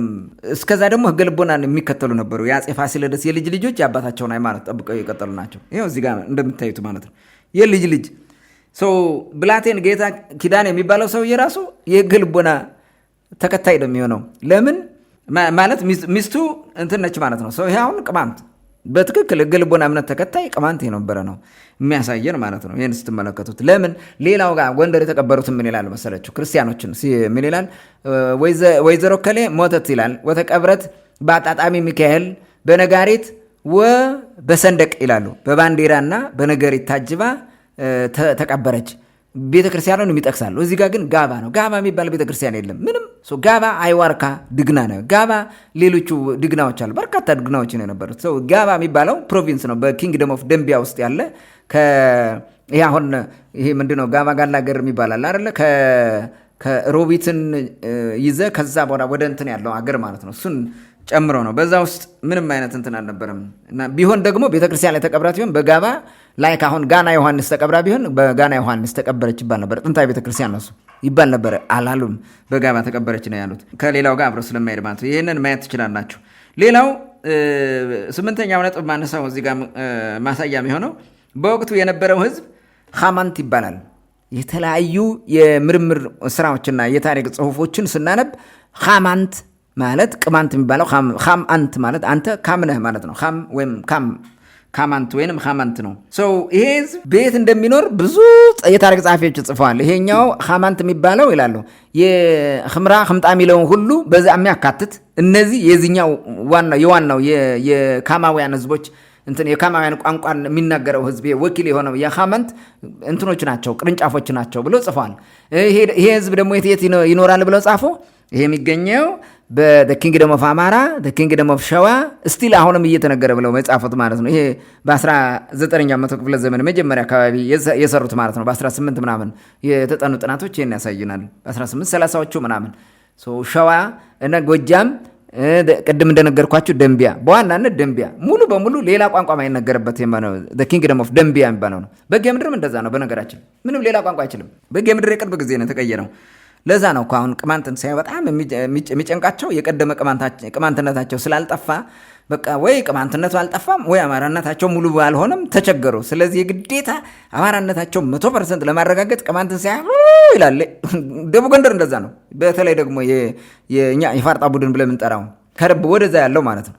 አዲስ ዘመንን፣ እብናትን፣ ፎገራን እና ደራን ሳይጨምር ያለው ማለት ነው። ሳይጨምር ያለው ያ ነው። ስለዚህ ይህንን ማየት ትችላላችሁ። እነዚህ በሸዋ በደንብ ያው በጎጃም ቅማንት እንደነበረ የሚያሳዩ የታሪክ ማስረጃዎች አሉ ማለት ነው። ሌላው ጎንደር ፋሲል ግንብ ላይ የነዛ ጉዶች መጸለያ ይባላል። የምድር ቤቱ ቅድም እንደነገርኳችሁ ምን ማለት ነው? የነዛ ጉዶች መጸለያ ማለት ምን ማለት ነው? ይህን ጥያቄ አድርጎ የቅማንቶች መጸለያ ነው የነዛ ጉዶች ነው። በተለይ የደቡብ ጎንደር ነው ይህን ስም የሚሰጠው የነዛ ጉዶች ምለው። እኔ አንድ አባት ዋልድባ ቆይተን ስንመጣ አጋጣሚ በሁመራ ይዣቸው መጣሁ። እኔ ከፍየላቸው ሁሉ ነገርና ጥሩ ሰው ናቸው፣ ካህን ናቸው። ትክል ድንጋይ ስንደርስ ሌሊት ምሽት 1 ሰዓት ተኩል ሆነ እና አባ ትክል ድንጋይ ደረስን አልኩ። ኧረ የነዛ ጉዶች መንደር አሉኝ። ከዛ ሳኩኝና ምን ሆነው ነው ምን አድርገው ነው? ኧረ ተው ልጄ ዝም በል ኧረ በቃ ዝም በል አሉኝ። ነውር ነው አይነገርም አሉኝ። እሺ ብዬ ዝም አልኳቸው። አክቹዋሊ ወደ ቤት አድረው ሄዱ። በጣም ነው የምወዳቸው፣ እሳቸውም ይወዱኛል። ግን በምን ደረጃ እንዳረጓቸው ማለት ነው። እብናት ናቸው እኔ አባት እንደዚህ ያሉት ሁሌ ይደውሉልኝ ነበረ ኢትዮጵያ እያለሁ። እዚህ ጋር መመልከት ያለባችሁ ምንድነው? እንዲህ ነው ስነ ልቦናቸው። የነዛ ጉዶች መጸለያ ይላሉ። ድግና በየአካባቢ የነዛ ጉዶች መጸለያ አትቅረቡ ምናምን፣ ይወጋቸዋል፣ ይመቷቸዋል። ለምን ዲሞናይዝ ማድረግ አለብህ? we have to demonize the ቅማንት so that other people will develop some sort of hatred። ያን እንዲሆን ነው ጥላቻ እንዲያነግስ ምናምን ያደረጉበት መንገድ ነው። የነዛ ጉዶች መጸለያ ይባላል። የፋሲል ግንብ የግራውንዱ ቤት ታች አለው። ለጉብኝት ተጋልጦ አያውቅም፣ ማንም ጎብኝቶት አያውቅም። ይሄ እውነታ ስላለ ነው። እዛ ሰው ስለሚጠይቅ አሁን ስለሚወጋቸው ምናምን ሳይሆን ማያስጎበኙት ይጠይቃላ። ድሮ ምን ነበረ ምናምን አንድ ቀን ሰው ያወጣዋል። ይሄ የጸሎት ከዛ በኋላ ቅማንት የሚባል ጉድ ሊመጣ ነው በጉብኝት ውስጥ ማለት ነው። that's very dangerous for them። ያ ነው ትልቁ። ሌላው ነጥብ ላንሳላችሁ። እስከ መጨረሻው ያስቀጠሉት የጎንደርን ኪንግደም ያስቀጠሉት ቅማንቶች ናቸው። ፋሲለደስ ጀምረው እትዬ ምንትዋብ ጨረሰችው እስከ መጨረሻው።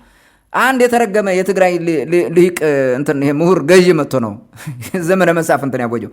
ችግር ገጥሟቸው አግዘን ብለው ጠሩት። እሱ መጥቶ ኢዮአስን ገደለና በቃ እኔ ነኝ አለቃ ብለው ቁጭ አለ።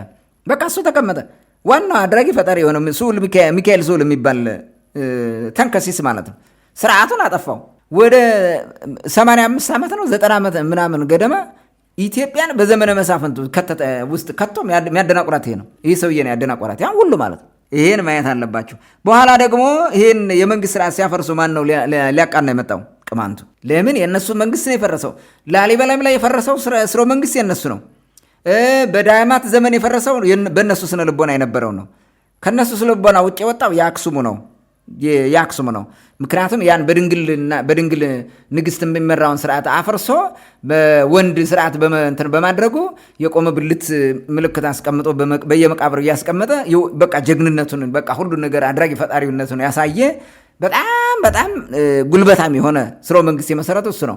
በኋላ በዮዲት ጌዲዮን ለመመለስ ሞክረው ዛግዌን ስርወ መንግስት መስርተው ጥሩ ስርዓት አምጥተው ነበረ። ተመልሶ የአክሱምን ለመቀጠል ነው ይሄ ሰለሞን የመጣው ማለት ነው። ያ ነው ይሄ እንግዲህ ጎንደሬው በዛው አስተካክሎ ቅድም እንዳለው ቅማንቱ በዛው አስተካክሎ የቅማንት ስነልቦና የተመሰረተ የጎንደር ፔሪየድ ነው።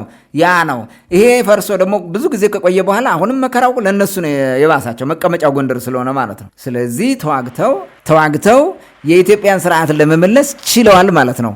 ያን በመጨረሻ ደግሞ ተረባርበው የትግራይ ልሂቅና ይሄ አሁን በአማራነት ስለ ልቦና ያለው የደብተራው ቡድን በጋራ ሆኖ አጼ ቴዎድሮስን የምናምን ብለው ያጠፉትን እንግሊዝን መርቶ አምጥተው ያ ሁሉ አብረው ተዋግተው ምናምን ያጠፉትን ማየት አለብን። ይሄ የአስተሳሰብ ልዩነት ነው። ሁለቱም ግን ቅማንት ነው። ትግሬም ብለው አማራም ብለው ቅማንት ነው። በአስተሳሰባቸው ግን ሌላ ናቸው። እነሱ የሰለሞን ዘር የሚል የሌለ የሆነ አይ ቲንክ ወደ ዝም ብሎ ኢሊጂቲሜት የሆነ አምጥተው የሌለ ያልተጻፈ ነገር ማለት ነው። እንደዛ አድርገው ስለተጠቀሙ ነው በዛ መንገድ የሄዱት እንጂ ራሳቸው ቅማንቶች ናቸው። ያን ስለ ልቦና አሁን የስለ ልቦናውን ሽፍት ማድረግ ነው። ስዊች ያደረጉት ስለ ልቦናውን ነው ማለት ነው። ስለዚህ ይሄን ነው የመለሱት ማለት ነው። ቅማንቶቹ የመስረተው አሁን ያለው ኢትዮጵያ የሚባለው ነገር እንዲመጣ አድርጓል። ሞደርን ኢትዮጵያ was established by the ቅማንት particularly led by the Emperor Theodorus። ያን ማየት ትችላላችሁ ማለት ነው። በመጨረሻም አንድ ነጥብ ላንሳ። እዚህ ጋር የጎንደርና የአካባቢው ስያሜዎችን ቅድም እንዳልኳችሁ ማየት ትችላላችሁ። እነዚህ ሁሉ ማስረጃ ናቸው። ጎንደር ብለው እንደሚሉት አይደለም። አምባጂኔ፣ ጎንደር፣ አንገረብ፣ ቀሃ፣ ሽንታ፣ ድማዛ፣ መገጭ ወዘተ ወለቃ ምናምን የሚባሉትን ቦታዎች ማየት ትችላላችሁ። እንዲሁም የአጼ ፋሲለደስ ዜና መዋዕል ተደብቋል፣ ጠፍቷል፣ ተሰውሯል። ለምን? በቅማንተኛ የተጻፈውን አውድመዋል፣ አቃጥለው በቃ ድምጥማጡን አጠፉት። በብራና የተሰራው ማለት ነው። በጊዜ የተጻፈውን ደበቁ፣ የለም። የአጼ ፋሲለደስን ዜና መዋል እስከሚያመጣልን ቢኖር አሁን ደብቀው ስለሆነ አይሰጧችሁም አለ ግን አይሰጧችሁም ወይ ደግሞ በሌላ ጊዜ ሞዲፋይ ያደርጋሉ ይጽፉታል እንደገና ማለት ነው ብራና አዘጋጅተው ይጽፉትና ያን አዲስ ይዘውላን ይመጣ አፄ ፋሲለደስ እየተባለ ማለት አሮጌ ያስመስለው የለም የጥንቱ ትክክለኛው ዜና መዋል የለም እነዚህ ነገሮች በሙሉ አሁን ያልኳቸውን የጎንደር ስርወ መንግስት ቅማንትነት በደንብ አድርገው የሚያሳዩ ናቸው ማለት ነው የቅማንቶች አውራ የጎንደር ባላባት የቅማንቶች አውራ ዘላለሙ ካንቺ ጋራ መልካም ወደ ሶስተኛው ነጥብ ልውሰዳችሁ የሶስተኛው ነጥብ የጎንደርን ቅማንትነት ለማደናገር የሚጠቀሙት ትርክትና ተረት ምንድን ነው የሚል ነው ምንድን ነው የሚጠቀሙት ትርክትና ተረት ዝባዝንኬ ላይክ ቅማንትነትን ለመሸፈኛ ደመና እንደ ጉም ሆኖ የሚያገለግለው ምንድን ነው የሚለውን የተወሰነው ነገሮች ላንሳና ወደ መጨረሻው ነጥብ ወስዳቸዋለሁ በዚህ ውስጥ እንግዲህ አንደኛ አፄ ፋሲለደስ ክርስትናን መልሷል ራሱም ክርስቲያን ነው ከካቶሊኮ እዛ የነበረው የሲሲኒዮስ ያወጣን እሱ ነው ሲሲኒዮስ ምላሱ ተጎልጉሎ ምናምን ስለነበረ ካቶሊክ ትርከስ ኦርቶዶክስ ትንገስ ብሎ ያመጣው አፄ ቴዎድሮስ ነው ይላሉ አፄ ፋሲለደስ ነው እንደዛ ከሆነ ለምን ዜና መዋሉን ቀየራችሁት ለምን አጠፋችሁት የታለ ለምን አላሳያችሁንም የተጻፈው ነገር የታለ እስኪ አምጡት እንየውስ ይህ መጀመሪያው ስህተት ነው አፄ ፋሲለደስ ካቶሊክ ክርስቲያን እያላችሁ አፋጅታችሁናል ምንም ይሁን ምን ግን የውጩን አባራለሁ ብሏል አባሯል ካቶሊክ የሚባለውን በሙሉ አባሯል አፄ ፋሲለደስ አባሮ ግን ራሱ ወደ ኦርቶዶክስ አልሄደም ወደ ካቶሊክም አልሄደም ምንድነው ያደረገው እኔ አባቶችን ሃይማኖት እንዲህ የሚያፋጀን ሃይማኖት አልፈልግም ከጥንት ጀምሮ እንደዚህ ጠብ የሌለበት ሃይማኖት ይዘን ኑረናል አባቶቻችን የጠብቁት ያኖሩት የሕግ ልቦና ስርዓት ኢቭን ኦሪት እንኳን ሲመጣ አልተጣሉም ተስማምተው የወደደ ይሄዳል የወደደ ይመጣል እንደዛ ነው የኖሩት እናንተ ግን እያባላችሁን እያጋደላችሁን ነው ያላችሁት ስለዚህ እናንተን አንከተልም ይሄን የምከተለው የአባቶችን ነው ብሎ ነው የተከተለው አፄ ቴዎድሮስ አፄ ፋሲለደስ ማለት ባሲለደስ ነው ትክክለኛ ስሙ አፄ ባሲለደስ ከሰማዕቱ ፋሲለደስ ጋር ለማጣጣም ነው ፋሲለደስ ያሉት ባሲለደስ የሚለው ማለት ነው ቅማንታዊ የሆነ ስም ነው ስያሜው ራሱ ማለት ይሄንን መመልከት ትችላላችሁ ይሄ እውነታ ነው ለዛ ነው ማኸል ግንብ ምናምን የሚለው ቅድም የነገርኳችሁ ማስረጃ የአፄ ፋሲልን ቅማንትነትን ገደለ ይሄን ያክል ፈጀ የሚሉት እንዴ ክርስትናን ከመለሰ እሱ ክርስቲያን ከሆነ እንዴት ነው ክርስቲያን ገዳ መነኮሳት የሚገድል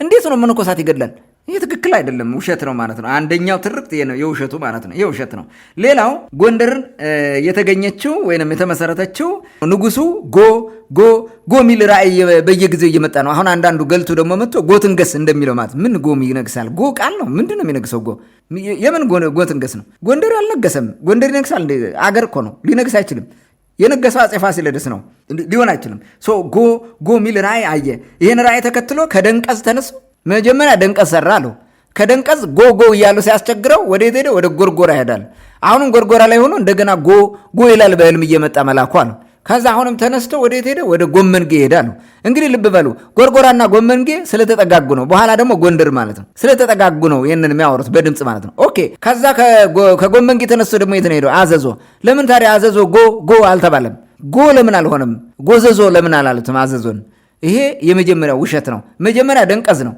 ደንቀዝ በጎ አይጀምርም ጎ እየፈለገ ነው ኦኬ ደንቀዝ ነው የጀመረው ካሎሽ ጎርጎራ ጎመንጌ ለምን አዘዞ ሆነ አፄ ፋሲለደስ አፄ ሲሲኒዮስ ነው ይሄን የሚያደርገው ከዛ ቀጥሎ እንግዲህ የአፄ ጎንደር ገባ አፄ ፋሲል ጎንደር መጥቶ መሰረተው ቅድም ባልኳቸው መሰረተው ኦኬ ጎ የሚለው ራእይ የታየው እንግዲህ ለማን ነው ማለት ነው ለአፄ ሲሲኒዮስ አፄ ሲሲኒዮስ ደግሞ የተረገመ ምላሱ ተጎልጉሎ የወጣ እግዚአብሔር የጠላው ነው ብሎ የነገሩን ያወሩን ይሄን ነው በቃ እግዚአብሔር ተጣልቶት ምላሱ ተዘልዝሎ የሆነች ባህታዊት የሆነ ባህታዊ ጋር ሆነው ምናምን በተለይ ደግሞ ጩጊ ገዳም የነበረ ሰውዬ ሄዶ እንደዛ ብለው በዛ መንገድ ነው የተመለሰለት ምናምን ሁሉ ይሉናል እንደተጎለጎለም የሞተ ሁሉ ይሉናል ታዲያ እንዴት በየትኛው ቅድስና ነው ለአፄ ሲሲኒዮስ ጎ ሚል የነገረው ፋሲል ነው እንዳይሉ ፋሲል አይደለም ደንቀዝንም ጎርጎራንም ጎመንጌንም አዘዞንም የሰራው ፋሲል የሰራው ማኸል ግንብ ነው ጎንደር ላይ ያለውን ነው ታዲያ እንዴት ሊሆን ይችላል ይሄ ውሸት ነው ፍጽም ማለት የውሸት ፈጠራ ማለት ነው ለምን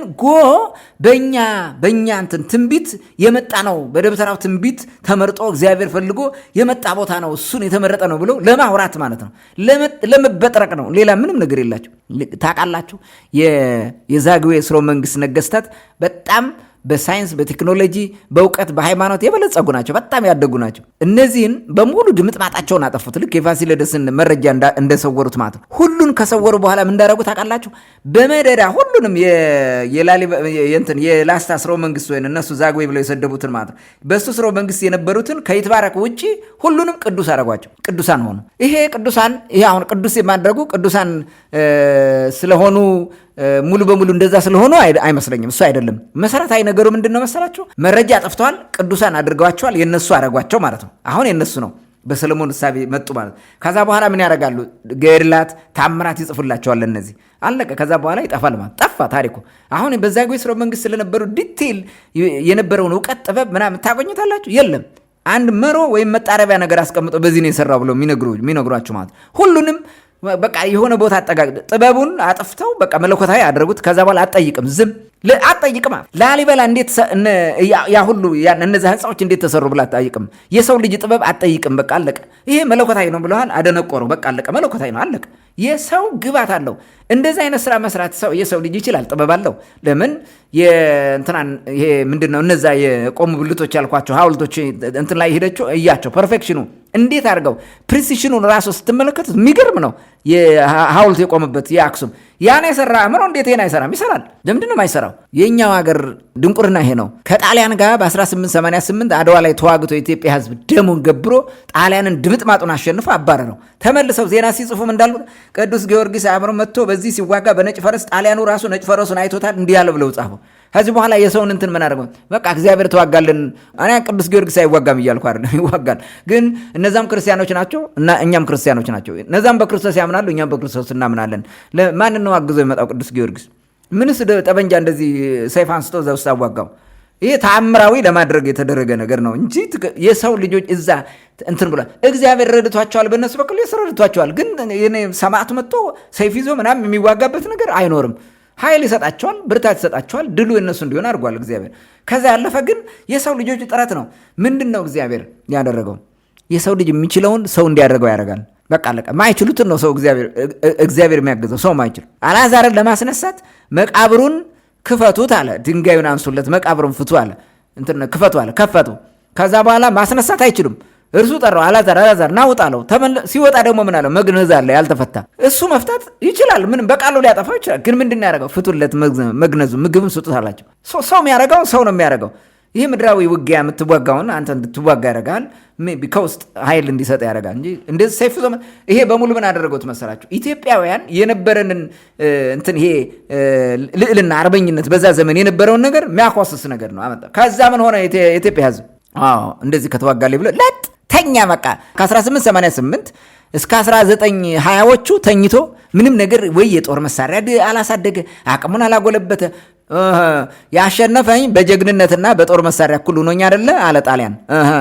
በሁለተኛ ዓለም ጦርነት ተመልሶ ሲመጣ በአየር የሚበር ምናምን ይዞል መጣ። የኛው ሀገር ቀረፎ ተኝቶ ጊዮርጊስ ተዋጋልን እያለ ዝም ብሎ ሲያንቀላፋ ቆይቶ ሲመጣ እቺ ከላይ በአውሮፕላን ጧ ሲያደርገው ንብ ከእንትን እቺ በሰማይ የምትሄደው ንብ ናት የበላች ብሎ ጭስ ያጨሳል እየተሰበሰበ ማለት ጭስ እያጨስ እንዲህ አይነት ድንቁርናን ያ ጠላት በምን ደረጃ ተዘጋጅቶ እንደሚመጣ እንኳን እንዳታውቅ ያደርጋል። አየሁ እንደዚህ ሆነን ተደናቁረን ቀረን። ታዲያ ለምን ጊዮርጊስ በሁለተኛው ጊዜ አልተዋጋልንም? ኃጢአት ሰርተን ነው ብሎ መቼም እንደሚያመካኙ በቃ አበሻው መከራ እኮ ነው። እንዲህ ነው ማድረግ ያለ የእግዚአብሔር ለእግዚአብሔር የሰው ለሰው ሰጥቶ መዘጋጀት ባለበት አእምሮ ማሳደግ በነበረበት ደረጃ ባለማሳደጉ ነው። እንዲህ አይነት ይሄ ዲመናይዝ ምንድነው? አንዳንዱ ዲመናይዝ ማትፈልገውን ሰይጣናዊ ታደርገዋለህ። የምትፈልገውን አንተ ልትበላው የፈለግከውን ደግሞ መለኮታዊ ታደርገዋለህ። ዲቫይን ፓወር ትሰጠዋለህ። እንደዛ ነው የተደረጉት። የላሊበላ የነበሩት ዘመን ያንን በሙሉ እንዲህ የተደረገ ነው ሄደው። ይሄ የማጥፊያ ታሪክ የማጥፊያ ማውደሚያ ኢትዮጵያዊነትን የመደምሰሻ መሰረት ነበረ።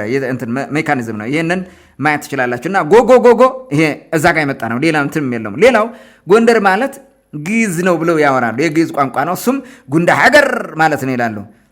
አንደኛው ጉንዳ ሀገር ነው ይላሉ። ጉንዳ ሀገር ከየት? ጎንደር ነው። በቃ ስም ጎን እና ደር ነው። ጎንደርን ነው መተርጎም ያለብህ፣ ሌላ ነገር የለውም።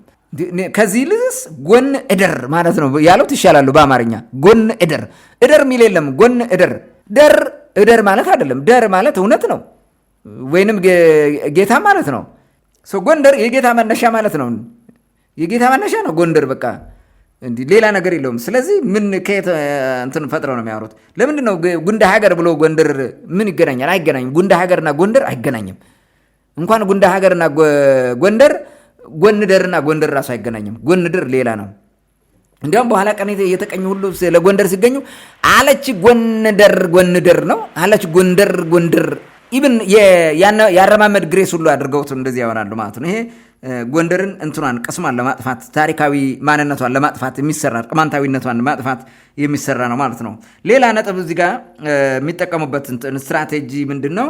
ቅማንት ለግንባታ አፄ ፋሲለደስ ከግብፅ ለቃቅሞ ያመጣቸው ናቸው ይላሉ። በሌላ ደግሞ የዳን ነገድ ናቸው፣ ሳር አጫጅ፣ ውሃ ቀጂ፣ እንጨት ለቃሚ፣ ድንጋይ ፈላጭ እንዲሆኑ ተብለው የመጡ ናቸው። ፈረስ እንስሳት ጠባቂ ምናምን በቃ እንዲህ የመጡ ናቸው ለንጉሱ ጎንደር ሲመሰረት ብለው የሚተርኳሉ። ይሄ የደብተራው ዓለም ብዙ ጊዜ ይሄ ለተራው ለመደዴው ነግሮ ዛሬ ድረስ ተራው ሰው እየወጣ አንተ ስደተኛ ህንፃ ልትሰራ የመጣ ምናምን ይላል። ማንም ተራ ሰው ራሱ ወጥቶ በስብሰባ እንዲህ ሲናገር ነበር 2008 ማለት ነው። የዚህ በፊት ያሰማናችሁን ግጥሞች የገጠሟቸውን የስድብ ግጥሞች ራሱ መስማት ትችላላችሁ። ይሄ ነው አሁን ከግብፅ መጣ ከተባለ ጎንደር እና እንዴት ቦታው ሁሉ በቅማንተኛ ተሰየመ? እንዴት ለምን ኢትዮጵያ ሀበሻ የሚለው ጎጃም ጎንደር ምናምን የሚባለው ለምን ቅማንተኛ ሆነ? ከግብፅ መጥቶ ነው እንዲህ ቦታ እንትን የሚያደርገው። ስለዚህ ውሸታሞች ናቸው ማለት ነው። ቀጣፊ ናቸው። ይህ ውሸት ነው። ሌላው እንደዛ ከሆነ እንዴት የኖህና የአይከል መቃብር ጠብቆ አቆዩት? ከየት አምጥተውት? መቼም የኖህና እንትን መቃብር ከግብፅ ተሸክመውት አልመጡም። እዚህ የነበረ መቃብር ነው። ለምን ጠብቀውት ቆዩ? እነሱ ለምን እናንተ አልጠበቃችሁትም? ለምን አልያዛችሁ? እሜት አይከል ባዕድ አምልኮት ነው ምናምን እያላችሁ አይደል የምታሳደዱት እናንተ ራሱ። ይሄ ትክክል አይደለም፣ ውሸት ነው። ይሄም አለ። ሌላው ደግሞ ወንበር በር እንዴት አስባሉ ታዲያ? ለሸቀል ከመጡ ምን ሊያደርጉ ነው? ከሮያል ፋሚሊው እንትን ጉዳይ ገብተው የሚፈተፈቱት ወንበር በር የነዛ ጎዶች መጸለያ ምናምን እንዴት መጣ? ይሄ ውሸት ነው፣ የውሸት ትርክት ነው። ሌላው ህገ ልቦናውን ጠብቀውት እንዴት ኖሩ እስከዛሬ? ከአዳም የመጣውን ሃይማኖት እንዴት ጠብቀውት? ከግብፅ ከመጡ ጣዖት አምላኪ ናቸው። ጣዖት ነው ማምለክ ያለባቸው። እንደዛ ነው የሚታወቀው የግብፅ ብዬ ነው እኔ ባላጠናም ሰው በሚለው ነው። ሶሪ ግብፃን ጣዖት ነው የሚያመልኩት ምን አላቅም።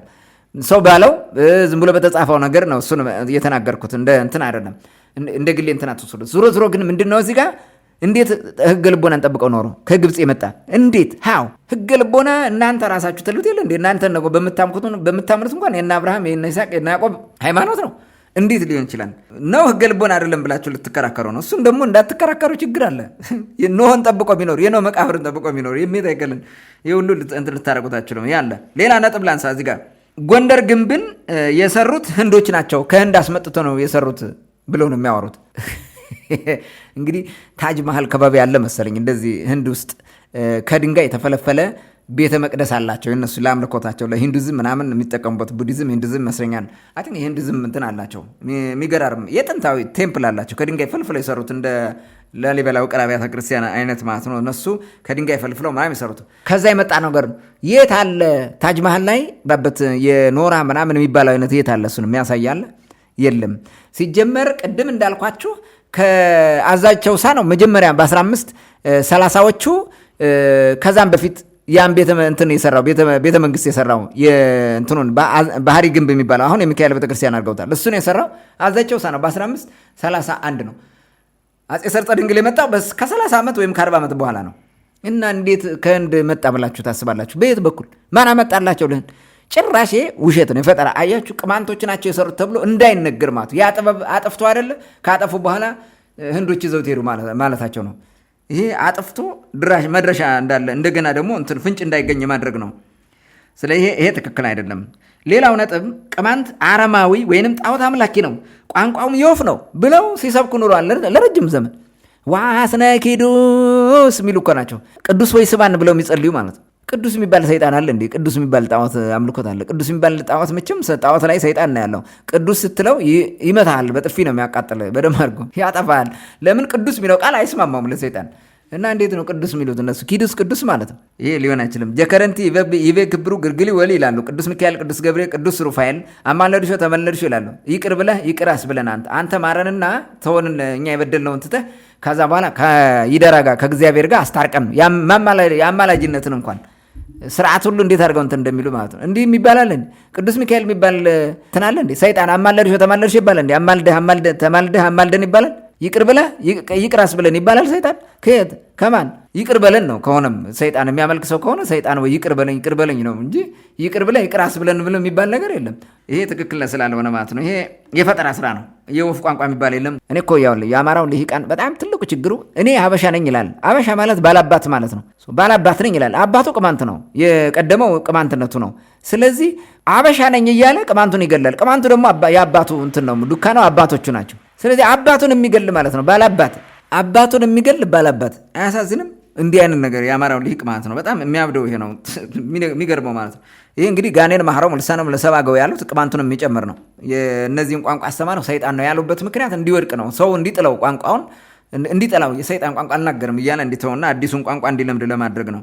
ሌላው ጎንደር 44ቱ የሚሉት ነገር አለ። ጎንደር 44ቱ ምንድን ነው ለመሆኑ? ምንድን ነው ጎንደር 44 የሚለውም ታውቁታላችሁ? ምን ማለት ነው? መልካም። ጎንደር 44ቱ የሚባለው ከጥንት ጀምሮ የነበረ ነው። ጎንደር 44ቱ የሚባለው በህገ ልቦና ስርዓት ከጥንት ጀምሮ የነበረ ነው። ይሄ የሚባለው ዲቴይል ምን እንደሆነ አናውቅም።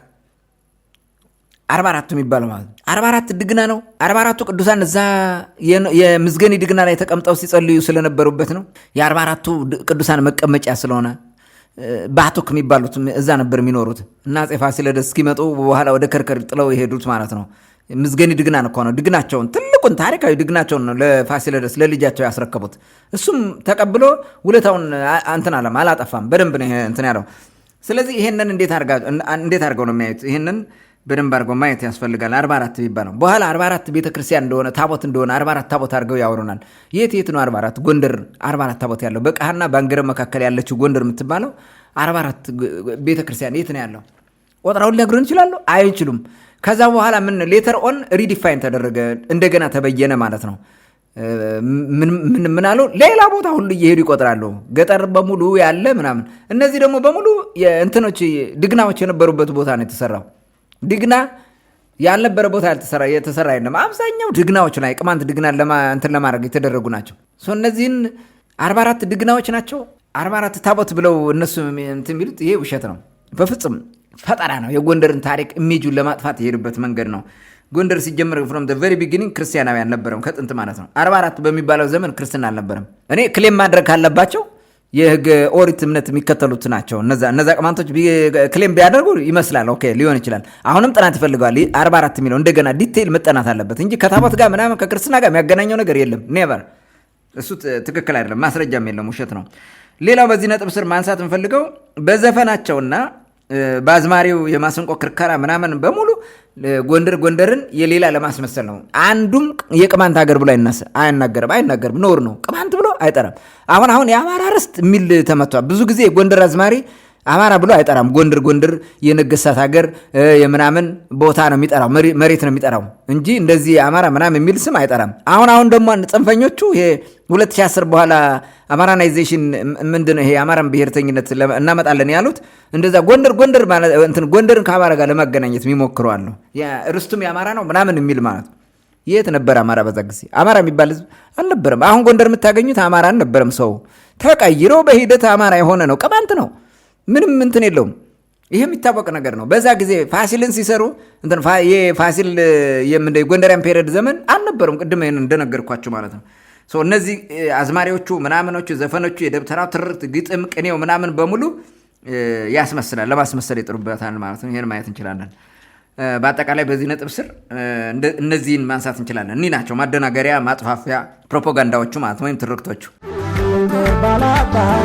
የቅማንቶች አውራ ባላባት የቅማንቶች አውራ ዘላለሙ ጋራ። በመጨረሻ ትውልዱ ምን ያደርግ? ከዚህ ተነስተን ትውልዱ ምን ቢያደርግ ይሻላል የሚለውን እንትን ልበል። አንደኛ ተመራማሪ፣ መርማሪ፣ አጥኚ፣ ጠያቂ ትውልድ መሆን አለበት።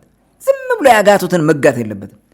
እኔ አምጥቼ ያሸከሙትን ዝም ብሎ ተሸክሞ ምናምን እውነት አስመስሎ ከሄደ ትልቅ ችግር አለ ማለት ነው። የመጀመሪያው ይሄ ነው መሆን ያለበት ማለት ነው። ማድረግ ያለብን ነገር ይሄን ነው። አንደኛው ማለት ትውልዱ መመርመር አለበት። ዝም ብሎ እየተጋተ መሄድ የለበትም። ሁለተኛ ከተለመደው የድንቁርና መንገድ ወይንም የተቀበለውን የድንቁርና እንትን ዝም ብሎ ተቀብሎ ያን ሲጫንብን የኖረውን እንትን መዝለቅ የለብንም። ከተለመደው ድንቁርና መንገድ መውጣት አለብን። የሚጫንብንን ድንቁርና ተቀብለን መሄድ የለብን፣ መቀበል የለብንም። በቃ እንትና ማን ነው ቅዱስ ጊዮርጊስ ነው በሰይፍ የተዋጋው እዛ ካለ ሁለተኛው ላይ ከተሸነፍክ ቅዱስ ጊዮርጊስ አልተዋጋም ማለት ነው፣ የለም ማለት ነው። ስለዚህ እዚህ ጋር በቀላሉ የምትረዳው እኛ በቴክኖሎጂ በሌላው ነገር ቀድመን መገኘት ነበረብን። መጀመሪያ እንዳደረግ ነው በልጦን መጣ፣ አሸነፈን፣ በቃ አለቀሱ ነው። ግን በኋላ በአረበኝነት ተዋግተነዋል እስከ መጨረሻው። ይሄን እንትን ማለት ነው። ስለዚህ እንዲህ አይነት ነገር ነው እንትን ማለት ያለብን እንጂ ሁልጊዜ በሚባለው የድንቁርና መንገድ መከተል የለብንም። ማይለወጥ የድንቁርና ሀሳብ የራሱ ከዛ መውጣት አለብን። ሶስተኛ ተረት ተረትን መሬት ካሉ እውነታዎች ጋር በማነጻጸር ሪጀክት ማድረግ አለባት። ተረት ተረትን ማለት ነው ቅማንት ወይራ ዘር ነው ከወይራ ነው የመጣው ምናምን በየድግናዎቹ ወይራ ስላለው ይሄን ተረት ተረት እንዴት ሰው ይቀበላል?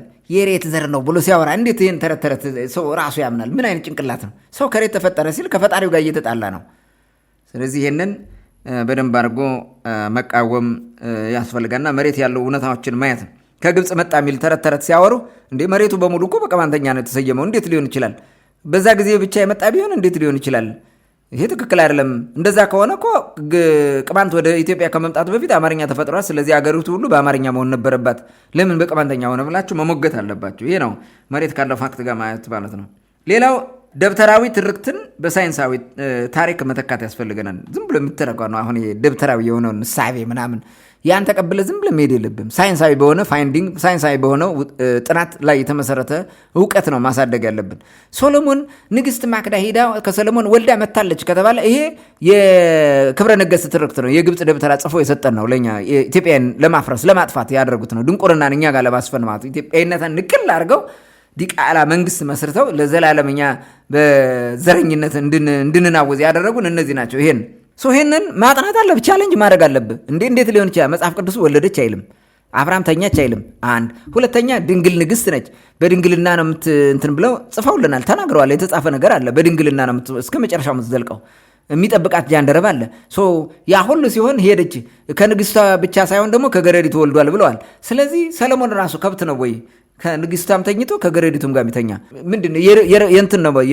የእርባታ ኮርማ ነው ወይ? ይህን መጠየቅ አለባቸው እኮ። ሰሎሞን እኮ ጥበበኛ ነው። እንዴት በዛ ደረጃ እንትኑን ያወርዳል? ማይሆነውን በቃ 300 እና 400 ቁባትና ሚስቶች ነበሩት ስለተባለ ብቻ ዝም ብሎ አግኝቶ እንደፈለገ የሚያደርግ አይነት ነገር አድርገውት። ሰሎሞን በዛ ደረጃ የተዋረደ ነው እንዴ? ኖ እንዴ! ጠበቢው ሰሎሞን እንዴት እንደዛ ይሆናል? ይሄ መጀመሪያው። እሷም ራሷ ከሰሎሞን ጋር ዝም ብላ አትወድቅም። ንግስት ነች፣ የሀገርህና ህዝብ ወኪል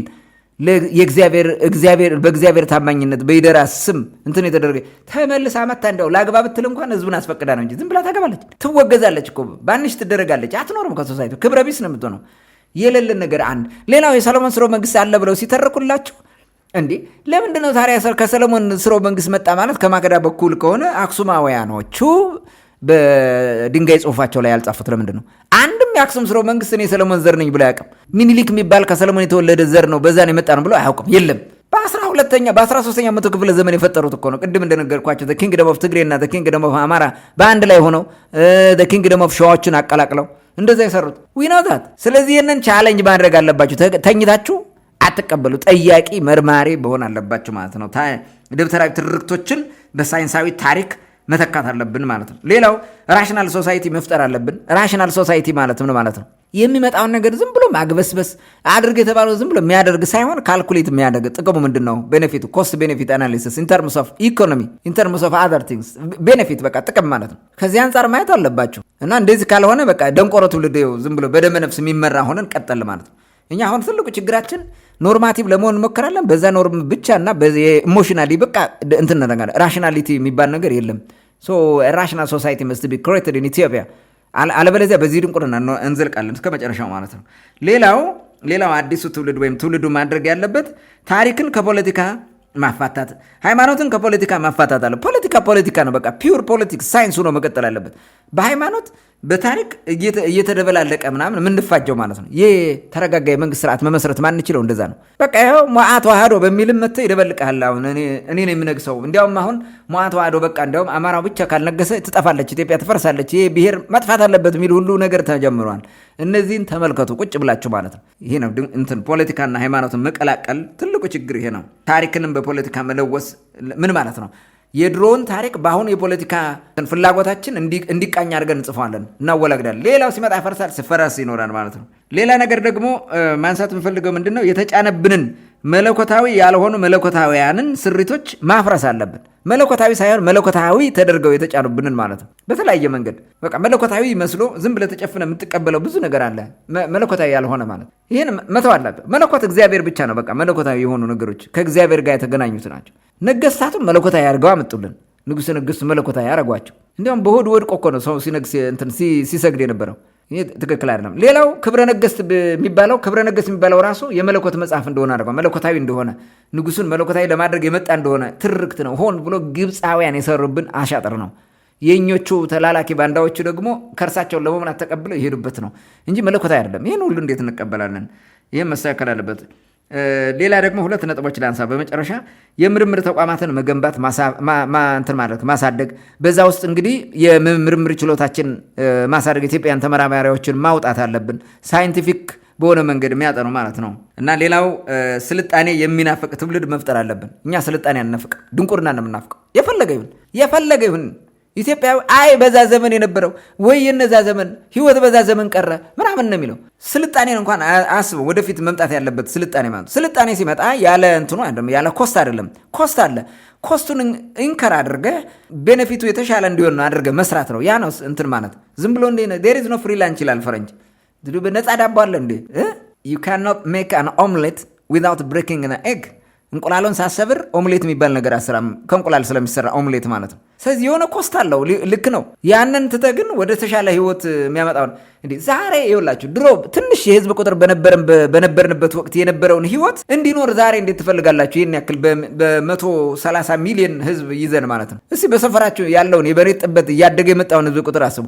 ከዛ አንጻር እርምጃ መውሰድ አለብን። ለውጥ ሊመጣ የሚችልበት ከዘመኑ እና ከህዝብ ቁጥር ጋር አብሮ የሚሄድ ቴክኖሎጂ፣ አብሮ የሚሄድ እሳቤ ያስፈልጋል። ዝም ብለን በቃ በድንቁርና በድሮ መቀጠል በጣም አሳሳቢ ነው። እኛ ኢትዮጵያን ደንቁረን የቀረ ነው። በዚህ ነው እነዚህን ነገሮች በማድረግ ትውልዱ ሊለወጥ ይችላል። አዳዲስ እሳቤዎችን ሊያመጣ ይችላል። ከጎታች አስተሳሰቦቹ ነፃ ይሆናል ብዬ አስባለሁ። ታንኪዩ